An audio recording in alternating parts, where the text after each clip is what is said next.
พี่น้องมาเบิ่งของฝากจาก FC มาจากนครหลวงนี่ว่าจะเป็นอย่างประเภทนะแต่ว่าเพิ่นบอกว่าเป็นอุปกรณ์ไลฟ์สดช่วยไลฟ์สดเบิ่งน้ำกันมาไก่ยังอยู่ในรังแนวเลยเจ้าของเป็นผู้ฝากมากเหมือนกันยังว่าผมตัวนี้กับโบหูมีแต่ว่าสั่งแอดมินทั้งแอดมินกับพันบริษัทขนส่งลงมาเลยแต่โบหูว่าสิแมนอีกยังเลยเป็นประเภทเลยทาม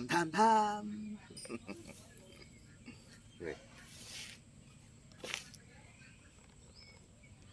สายเลยยังทำลายสายแต่ว่า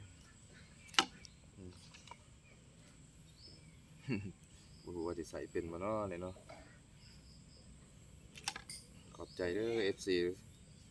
ที่ช่วยสนับสนุนอุ้มสู้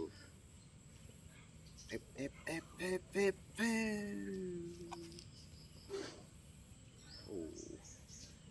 หน้าตาแบบนี้ด้วย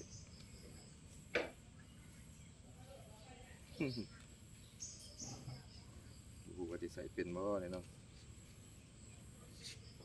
ขอบใจมันยังเจ้าของ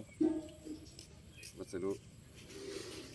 ขอบใจน้ำ FC ที่ซอยเหลือมาขอบใจได้เด้อแต่บ่ฮู้ว่าสิใส่เป็นบ่ได้บ่คู่มือคู่หลายต้นหน่อยคู่มือแต่มันยาวเด้อขอบใจ